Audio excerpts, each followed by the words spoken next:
c'est un petit peu pour faire suite au sujet de la semaine dernière, où est-ce qu'on a abordé le triangle de Oui, Cartman. le fameux triangle. Puis c'est ça, le sujet d'aujourd'hui, en fait, c'est comment aider quelqu'un, tu sais, qu'on soupçonne.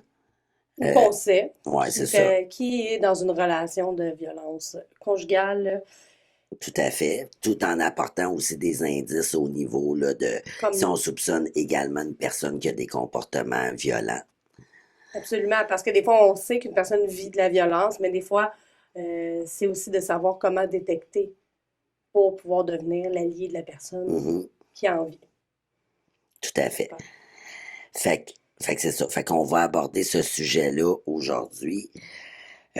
Donc, pour commencer, ben moi, ce que j'aimerais mentionner, c'est qu'évidemment, je pense que c'est dit et répété beaucoup, mais je vais le répéter quand même. D'abord et avant tout, personne n'est totalement à l'abri de vivre de la violence conjugale ou autre au cours de sa vie. Par contre, il y a certains facteurs de vulnérabilité qui peuvent rehausser le risque.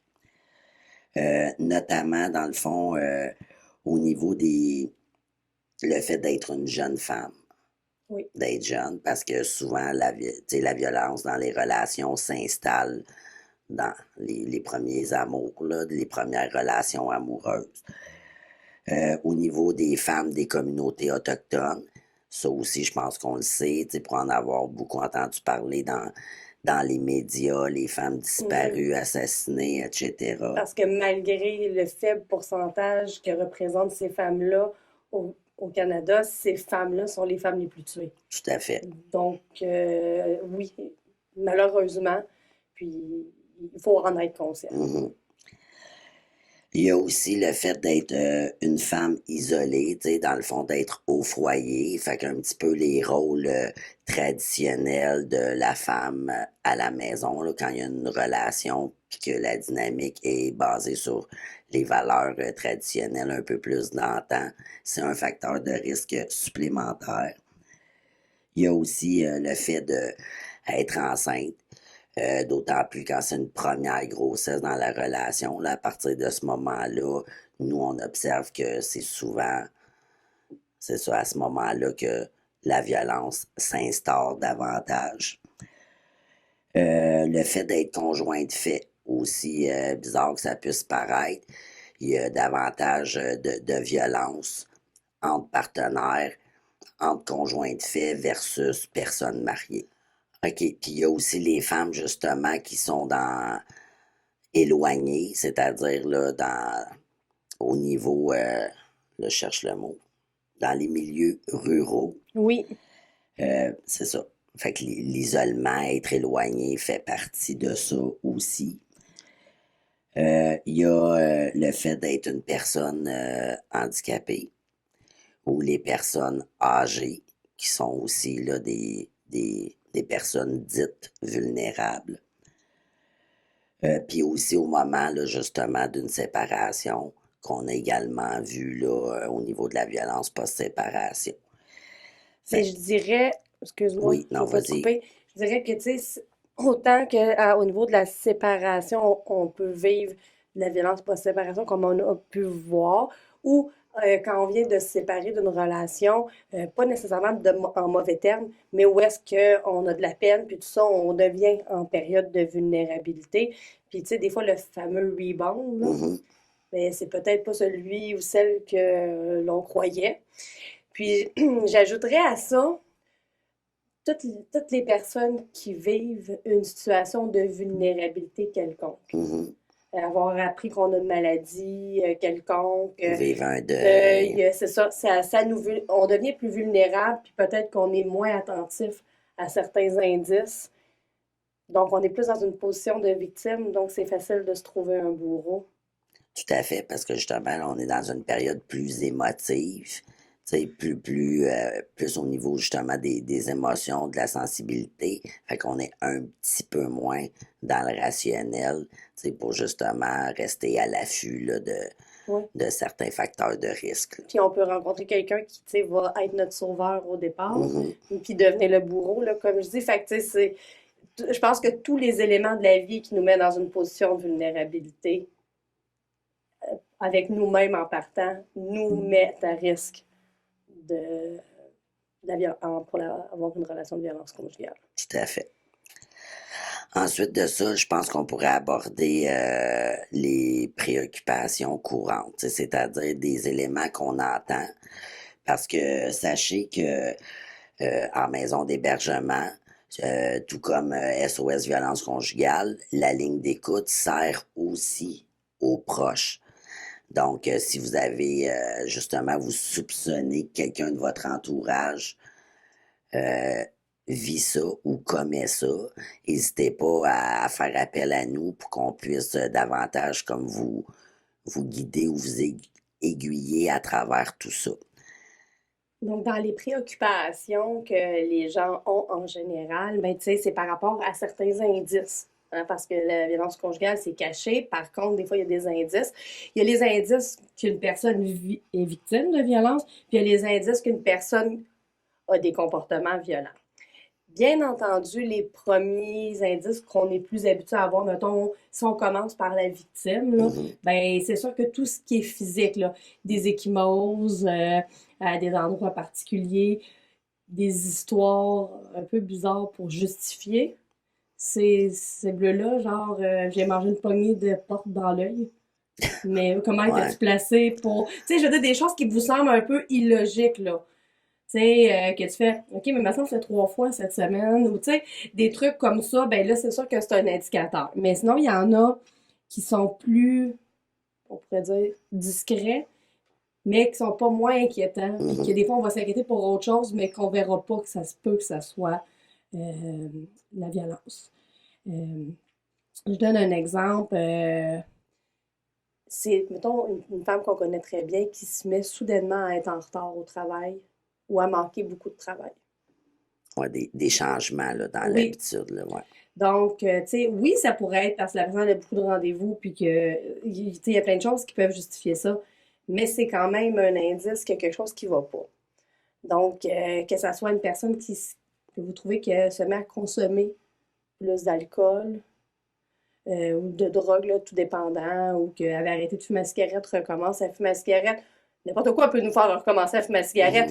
Mais des fois, quand c'est soudain, qu'on n'est pas sûr, ben, posez-vous des questions parce que, je donne un exemple, moi, je fume plus. Des fois, je m'accroche les pieds dans les fleurs du tapis, mais tu sais, je le nomme, là. Je suis capable de nommer, là, que je me suis pas gérée, mais quand c'est quelqu'un qui avait arrêté depuis longtemps, puis qu'elle n'a pas nommé ça, puis qu'elle recommence, on peut se questionner. Euh, Quand vous êtes avec le couple, les deux, puis que c'est tout le temps un seul qui répond aux questions, même aux questions adressées à l'autre. Ah, tu sais, puis la personne ne peut jamais parler Ouais. de elle-même. Ou qu'on observe, par exemple, qu'avant même de se prononcer, elle regarde là, son conjoint, conjointe, là, un peu comme chercher un regard approbateur, qui sous-entend qu'elle lui demande la permission si elle peut répondre, mais sans que ce soit dit. Là. Fait que, ça peut être aussi des observations au niveau du non-verbal, évidemment. Mm-hmm. Ça peut être aussi de trouver des... Quand tu as l'impression que quelqu'un trouve des excuses pour pas te voir. Elle peut jamais. Elle est jamais disponible. Ça fonctionne pas cette fin de semaine-là. Ah non, mais je suis désolée, tu pourras pas venir souper. Cancelle des événements prévus à la dernière minute. Pas une fois, mais que ça fait plusieurs fois. Que tu la croises à l'épicerie. Puis que là, tu dis, ah ben, je vais pouvoir jaser. Puis elle se trouve une excuse pour partir tout de suite. Ouais, tu sens qu'il y a de la nervosité, du stress, de la Oui. fuite. Fait que ça, c'est des indices. Sinon, ben, quand tu vois que cette personne-là s'isole de plus en plus, là, je veux dire, tu croises sa sœur, ça fait des mois qu'elle l'a pas vue.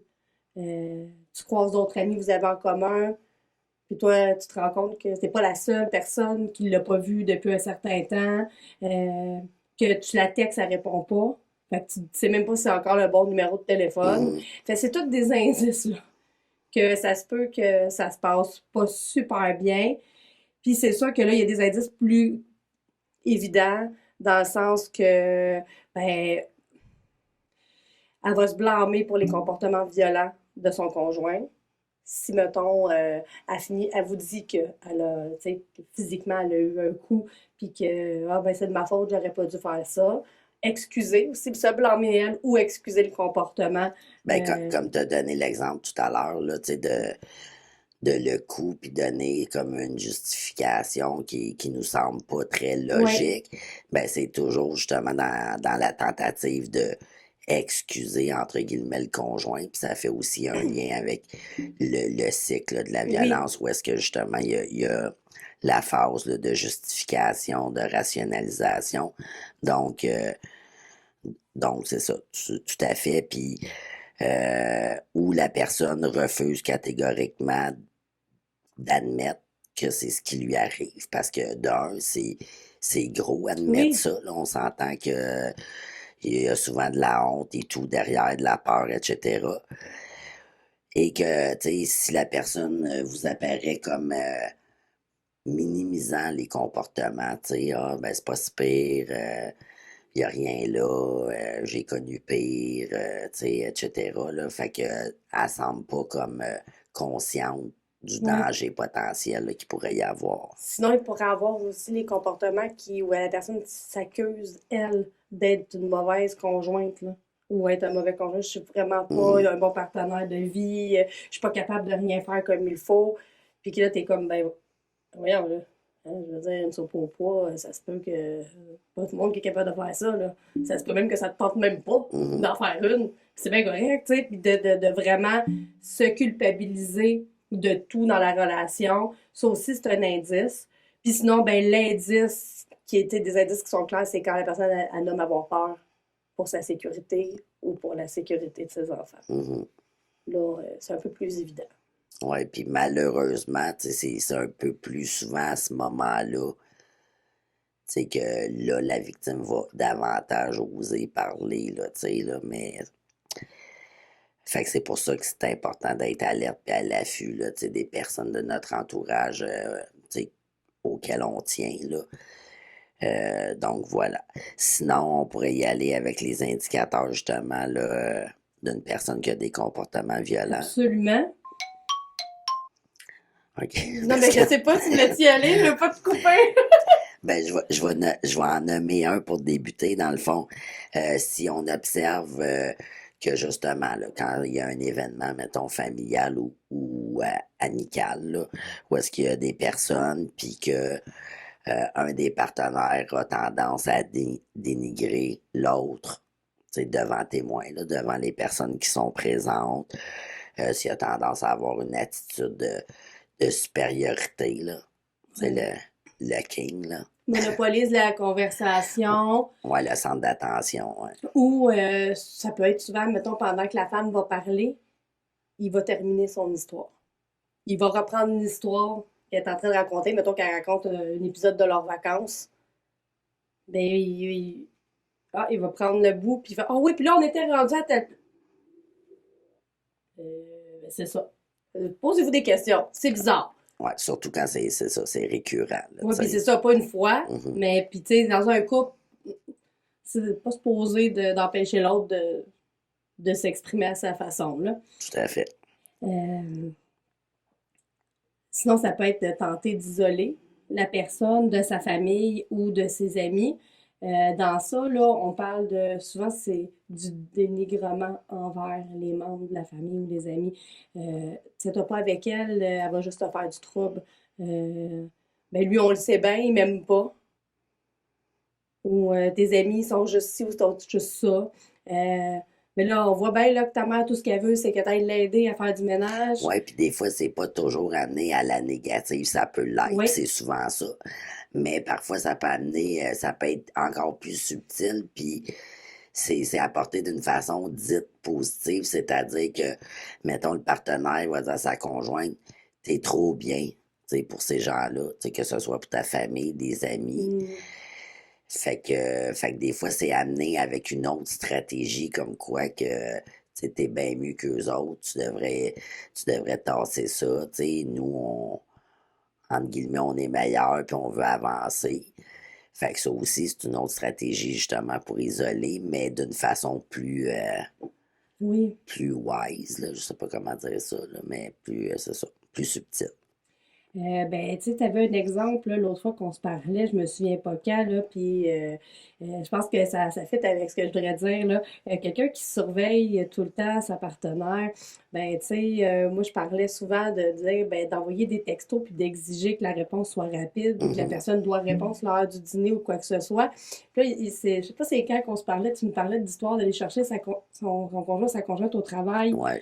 puis de la perception des autres.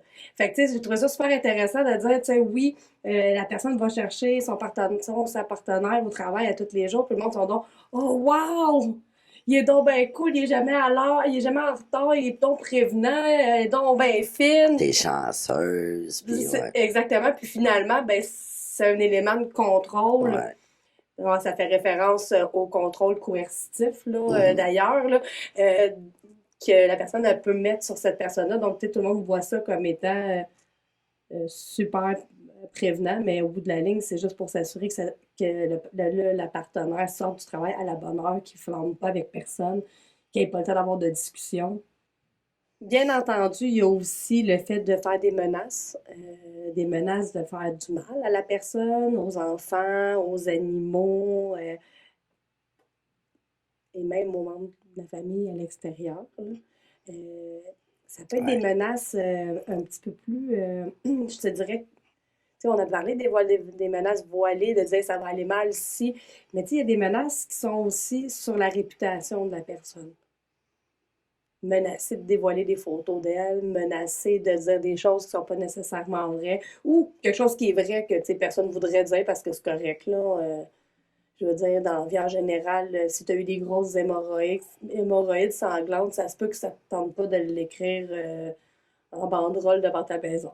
C'est correct. Non, non, mais tu sais, je sais pas, là, je me dis, on se garde une petite gêne entre le monde qui sont au courant Ouais. puis le pharmacien, là. Puis tout ce qu'on entend, là, tu sais, mettons les photos, par exemple, de nudité, là, on Oui, entend beaucoup parler au niveau de la violence au plan technologique, mais ça peut justement être un exemple concret là, de ça, pas à cause que tu as accepté que ce soit de tourner une vidéo, de prendre des photos avec, tu sais, ta partenaire, que tu souhaites que ce soit publié puis que ça devienne public, là, c'était pas ça l'idée au départ. Fait que même si à la base, t'étais possiblement consentant à ça, t'étais pas consentant que la personne menace d'utiliser ça, oui. tu sais, pour en faire un autre, pour faire autre chose que qu'est-ce qui était prévu au départ, là. Ou, ben, tu sais, ça s'est déjà vu, malheureusement, des partenaires qui utilisent ces photos-là pour les partager avec des amis. Mhm. Donc, tu sais, si votre ami, I ou E, vous partage des photos de sa partenaire, euh, on ne sait pas si la personne est consentante, premièrement. Ouais, ça Fait aussi, que, c'est un gros, ben c'est une ça, grosse ben cloche, ouais. sonnez-vous une grosse cloche, là, pour vrai, c'est pas normal, là. Mhm. C'est pas normal, à moins que vous, je sais pas, je veux dire, de te faire une photo de personne nue, ça devrait être échangé que avec le consentement d'une Mhm. personne et non pas diffusé par une tierce personne. Mon opinion, Tout à rendu là, fait. posez-vous des questions puis faites vos recherches. Donc, comme ça qu'il y a. Sinon, ben c'est sûr que de menacer directement ou indirectement d'utiliser un arme à feu, ça c'est très violent. Mhm. Dans le garage, il y a le 12. Si je me tanne, OK. Je veux dire, allume 3-4 lumières, là, puis, je veux dire, c'était épeurant, là, ce genre de menaces-là. Euh, des menaces de se suicider aussi. Parce que, tu sais, à l'opposé du féminicide, il y a aussi le suicide, qui est quand même l'aboutissement total de si je peux pas t'avoir, ben, tu vas avoir ma mort sans conscience pour le restant de tes Mhm. jours. Donc, c'est un autre indice que la personne vit de la violence. Euh, Puis, ou qu'elle en commet, là, parce que je veux dire, l'idée du suicide peut provenir à la fois de la oui, victime suite aux conséquences que la personne qui agresse, qui violente. Euh, Puis c'est ça, j'allais dire aussi que souvent les personnes qui ont des comportements violents, comme on l'a vu justement dans le dernier épisode avec le fameux triangle, ben, va se dire la Mhm. victime. Tu sais, vous savez pas ce qui se passe à la maison, elle a de l'air bien fine comme ça, ou il a de l'air bien fin comme ça, mais entre quatre murs, c'est pas la même chose. Donc c'est ça, là, tu sais, de changer de rôle. Fait qu'il va se présenter comme soit la victime, puis j'oserais même dire le sauveur avec l'exemple que tu as ramené tout à l'heure, là, tu sais, qui est toujours avenant, toujours prêt à lui faire des transports, toujours à l'heure, toujours souriant. Fait Oui. qu'il a de l'air, c'est ça, Puis le ça fameux peut, prince oui, charmant puis qui ça est. peut confondre beaucoup parce que je donne un exemple, une personne qui pourrait dire que tu sais, mettons qu'elle peut jamais aller souper nulle part, puis tout le kit, puis elle dirait, ah, mais non, on peut pas, on peut pas, on peut pas, nanana, qui trouve tout le temps des excuses. Puis la personne, elle sera à la maison avec son conjointe, puis là, une personne arrive à l'improviste, et là, soudainement, la partenaire violent se met à inviter la personne à souper, puis tout est beau, puis sort le vin, puis il y a une grosse game là, qui se joue là. Mhm, Puis là, la personne, ah ben, waouh, waouh, waouh, waouh, waouh, dans le fond, c'est juste pour épater la galerie, là. tout à fait. Fait que, tu sais, ce genre de dichotomie-là, ça doit alarmer aussi de voir qu'un des partenaires agit d'une façon comme ça, puis l'autre agit.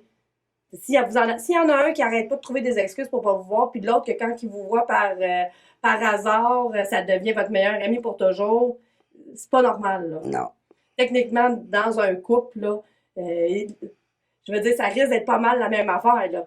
Il y a peut-être quelqu'un qui va être plus pessimiste en disant, hey, on n'a pas le temps, puis il y a peut-être un autre qui va dire, hey, j'aimerais vraiment ça, là.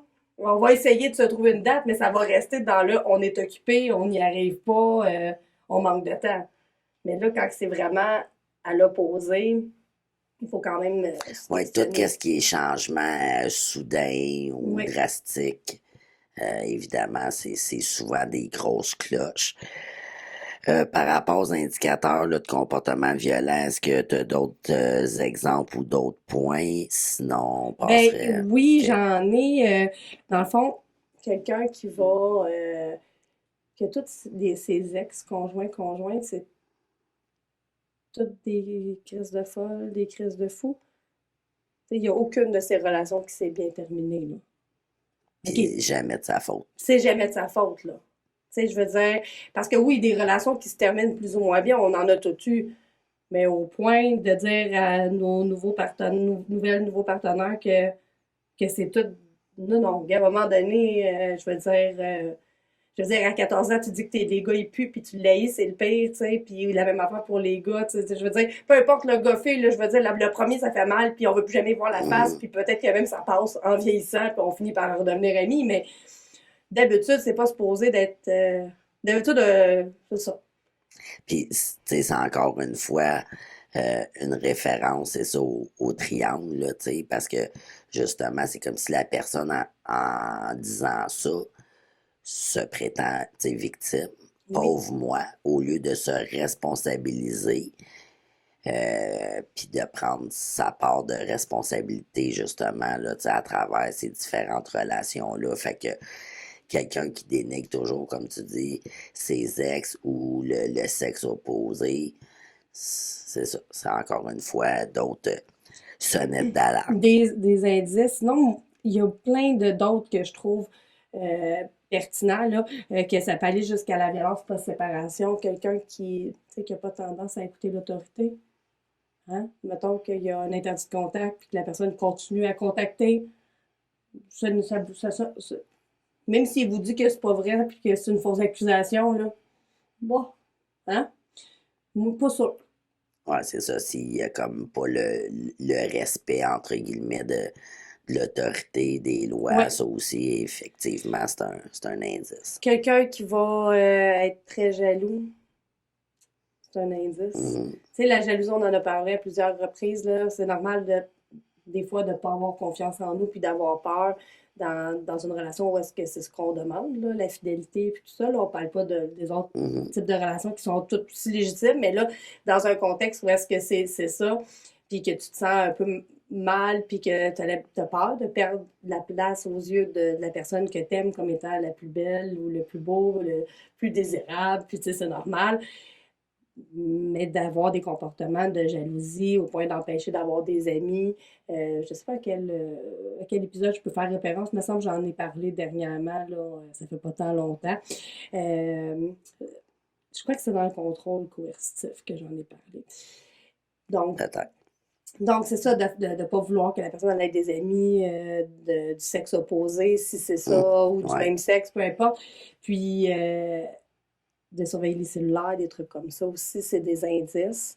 Ou dans le cas aussi de couples séparés, ben, quand on utilise les enfants pour passer des messages à l'autre partenaire.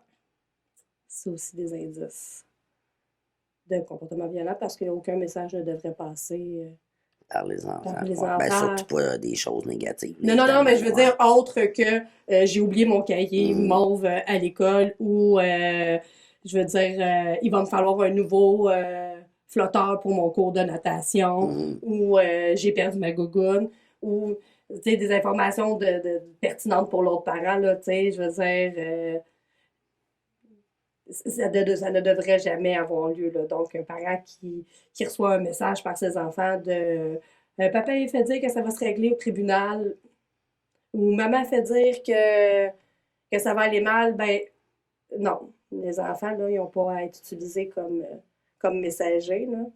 Donc, c'est ça. Je pense que j'ai fait le tour C'est bon. des indices. Puis c'est ça. Puis justement, je vais répéter, tu sais, que quand on vient pas quand on vient, pardon, je reprends ma phrase. Quand on appelle, que ce soit SOS, violence conjugale ou dans une maison d'hébergement, on peut vous guider. Tu sais, que si vous vous soupçonnez, si vous vous questionnez par rapport au changement de comportement d'une proche. Donc, ce qu'on entend souvent, ou autant sur la ligne d'écoute que dans la société, là, je veux dire, on a des oreilles aussi, on a un entourage également. Fait que ça serait bien aussi qu'on aborde ces aspects-là, tu Oui, sais, les préoccupations, tu sais, des proches. les premières réactions, en fait, que les gens, en général, ont, quand que, soit ils se rendent compte qu'il y a de la violence ou qu'ils en soupçonnent, là, tu sais. D'habitude, quand on soupçonne, c'est parce qu'il y en a, là. Donc, c'est ça, tu sais, il y a certaines personnes, des fois, qu'ils peuvent avoir pour leur dire que, ah, ben, ça me regarde pas. C'est un peu comme l'ancienne mentalité de, on lave notre linge sale en famille, là, ce qui se passe sur le voisin, c'est pas de nos affaires. Pourtant, on passe notre temps à le répéter, tu sais, la violence conjugale, c'est un problème social. Donc, Oui. tout le monde est comme partie prenante dans tout ça. Quand tu donnais l'exemple tout à l'heure d'un ami que son ami, justement, lui montrerait une photo nue de sa conjointe, ben, c'est sûr que si l'ami en question qui visionne la photo ne réagit pas ou réagit comme positivement de wow.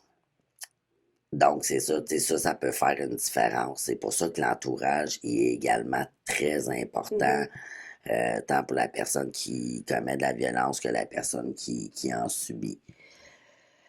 Sinon, des fois, on entend, ben, je sais pas quoi dire. Tu sais, je sais pas comment l'aborder, je sais pas si je devrais, si je devais, pardon. Oui.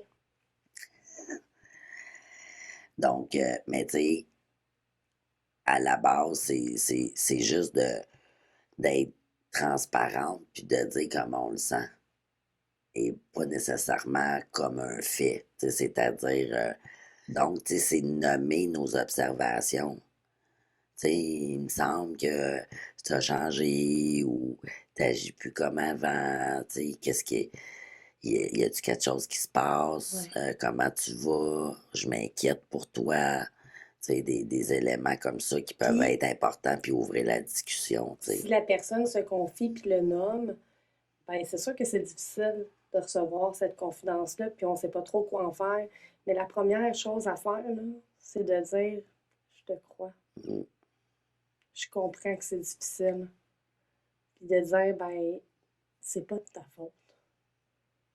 Parce que cette personne-là, elle se sent vraiment pas bien, là.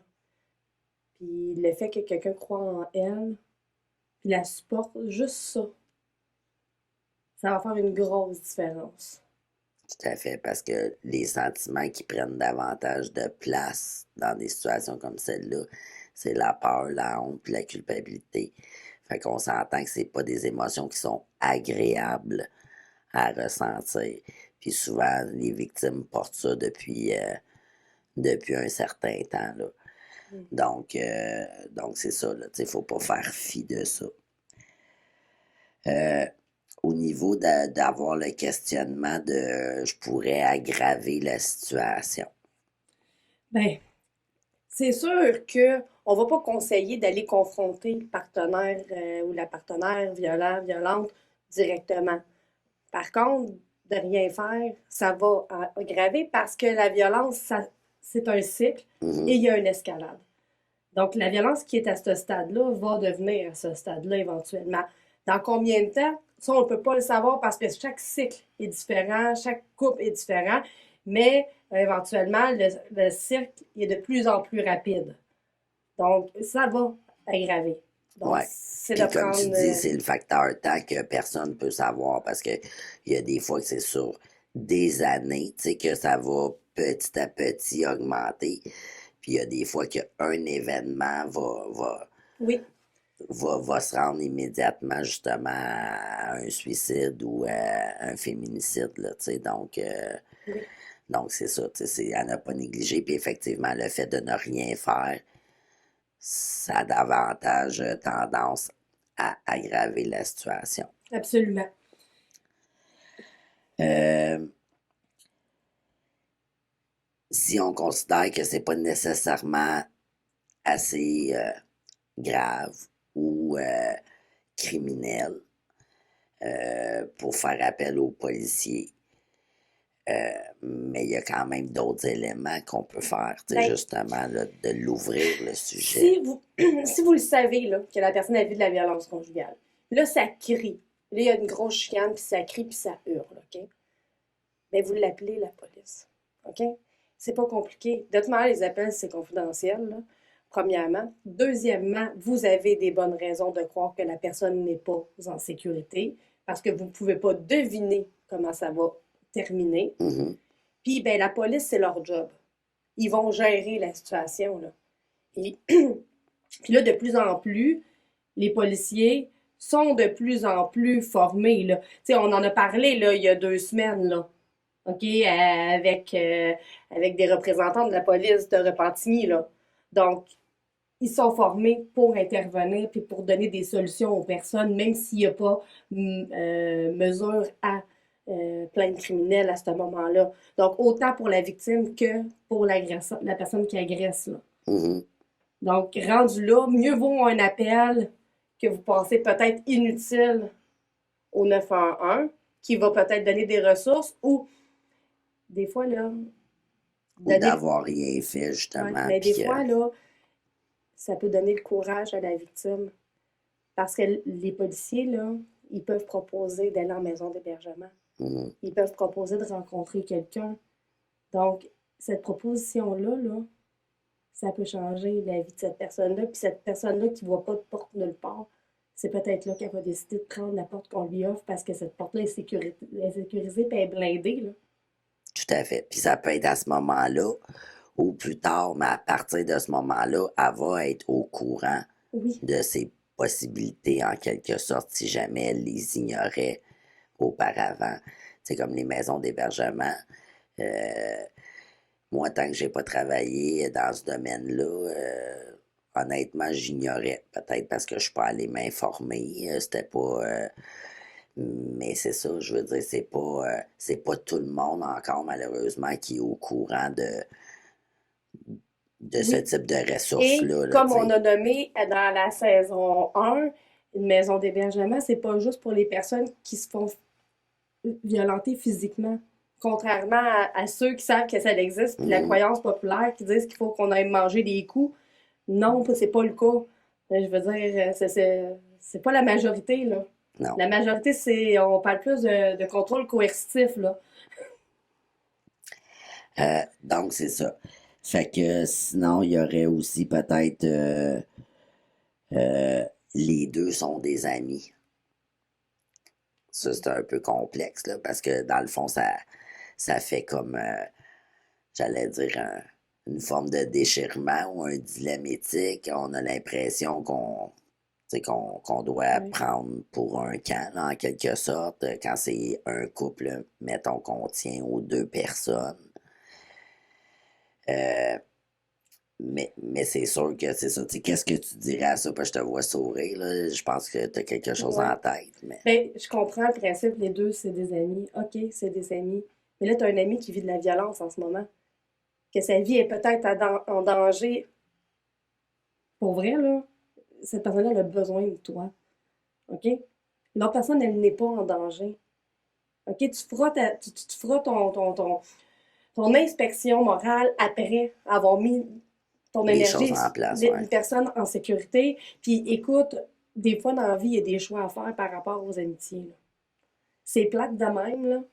Mais gars, on a des valeurs aussi. C'est Ouais. quoi vos valeurs? Comment vous vous positionnez par rapport à ça? Tu sais, je veux dire, au niveau amitié, il y a une chose, mais au niveau citoyen, vous avez un devoir citoyen aussi à faire. On peut pas laisser, tu sais, OK, Une personne ça, tu sais, qui peut être en danger là, sans porter assistance. Là. exactement. Fait que là, je veux dire, apporter votre soutien à la personne qui est victime, ça vous dit pas d'aller témoigner contre l'autre ou quoi que ce soit, là, de lui apporter le soutien ou de la diriger vers un endroit, puis après ça, vous ferez votre introspection morale, puis ça vous appartiendra. Mais Mhm. laissez pas une personne en danger qui vit de la violence en vivre sous prétexte que vous êtes l'ami des deux. Tout à fait. Entièrement Parce que d'accord. moi, je vais vous le dire, si je le vis, puis que un ou une de mes amis pense ça, ben je vais juste lui répondre, ben je te veux plus comme ami, dans mon cas à moi. Mhm. C'est personnel, ça c'est mes valeurs, c'est Ouais, réfléchi, mais j'aimerais pas avoir un ami comme ça. tout à fait. Euh, après ça, je vais attendre qu'elle me demande de l'aide. Ça aussi, ça peut être très délicat parce que, comme je le disais tout à l'heure, parfois, souvent, les victimes vont avoir tendance à minimiser ce qu'ils Mhm. vivent. Puis justement, le, le partenaire va avoir de plus en plus d'emprise sur eux. Fait qu'ils vont craindre de plus en plus justement d'aller cogner à une porte, d'en parler. Fait que souvent, c'est des personnes de l'extérieur qui doivent comme ouvrir le sujet puis l'aborder avec la personne là, pour qu'il y ait une possibilité. Ou comme je l'ai mentionné, je pense dans un autre épisode, quand la victime est rendue à un stade qu'elle a vraiment peur pour sa vie, c'est peut-être davantage là qu'elle peut avoir tendance à s'ouvrir. Fait qu'il faut pas attendre justement que ça se rende à ce point-là. Oui, mais tu sais, je pense que ce que je vais dire, ça va amener un autre. C'est que la personne, c'est comme tu dis, si elle a peur, si elle a honte, si quoi que ce soit, elle ne demandera pas d'aide. OK? Elle a peut-être trop peur, trop honte. Fait que si on lui propose, ben, on y ouvre une porte. C'est ce qu'il faut faire, c'est ouvrir des portes. Parce que là, on va y aller dans l'autre sens aussi. Il y a les personnes qui vont refuser l'aide parce qu'elles sont pas prêtes. OK? Là, on fait référence à l'épisode pourquoi que les personnes ne quittent pas les relations. Mhm. Donc ça, on n'a pas de contrôle sur ça. Mais en ouvrant des portes et en répétant qu'on est disponible et qu'on va être là quand la personne va être prête, et on renforce la confiance que cette personne-là a en son réseau extérieur. Puis c'est ça qu'il faut faire. Il faut créer un réseau solide, OK, avec des multiples solutions, mais tout le temps dans l'optique de comprendre puis d'épauler l'autre.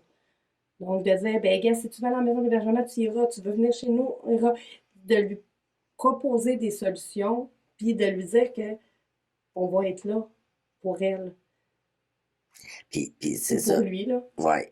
Puis le seul hic ou le seul danger, puis c'est ça, j'en parlais tout à l'heure, comme proche qu'on souhaite aider, il faut juste demeurer alerte de ne pas être dans le fameux triangle, là, justement. Fait que oui, tu sais, on peut décider d'être là, de s'impliquer pour une personne parce que c'est important. Ça veut pas dire non plus d'aller y perdre ses ailes, là, en quelque sorte, là, tu sais. Ne serait-ce que qu'est-ce que tu as nommé tout à l'heure. Tu sais, lui offrir des références, lui dire qu'on la croit, que si elle a besoin, on est là. Puis justement de mettre en place un filet de sécurité tu sais, au niveau du réseau, tu sais, apporter, bon, s'il arrive telle chose, quoi faire, etc. Fait que c'est déjà énorme, tu sais, comme aide, là. Puis, tu sais, ce que je vais nommer, c'est que si la personne vous fait assez confiance pour vous raconter ce qu'elle vit, là, pour vrai, c'est une des choses les plus difficiles à faire, c'est d'admettre qu'on est dans une relation de violence. Parce qu'il faut se l'admettre à nous-mêmes pour être capable de le dire à quelqu'un. Mhm. Fait que quand on est rendu là, c'est cette personne-là, elle vous fait vraiment confiance. Donc, tu sais, ce que vous pouvez faire, on en a parlé dans saison 1, les scénarios de protection, Ouais, c'est de faire partie de ces scénarios de protection. c'est ça. Être des alliés, dans le fond. Oui. Fait qu'en gros, je pense qu'on a fait un bon portrait des éléments qu'on voulait aborder aujourd'hui. Comme je l'ai dit, ben n'hésitez pas là, à téléphoner si vous avez de plus amples questions par rapport au sujet abordé aujourd'hui. Sinon, c'est ça. On peut nous suivre où là, pour la semaine prochaine? Je crois qu'on ne sait pas encore justement ça va être quoi le sujet. Ah, on est en pourparlers encore. On a Ouais. beaucoup de pourparlers pour vrai, donc vous savez qu'il y a des invités qui s'en viennent quand on a des pourparlers. Mm. Ça veut pas dire que ça va être le prochain épisode, mais on essaye fort. Donc, écoute, on peut nous trouver sur TikTok, Instagram, Twitter, Facebook, YouTube, pour ne parler que de ceux-là. Et puis, bien entendu, pour l'audio seulement, ben, Spotify, Apple Podcasts, Google Podcasts, Amazon Music et bien sûr, bien d'autres encore. Et comme je dis de temps en temps, si jamais la plateforme que vous préférez nous a pas dessus, envoyez-nous un message par Instagram ou Facebook, puis on tentera de remédier à la situation pour vous faire plaisir. Puis oubliez pas de cliquer j'aime. Puis sur ce, ben prenez soin de vous. À la semaine prochaine! Bye.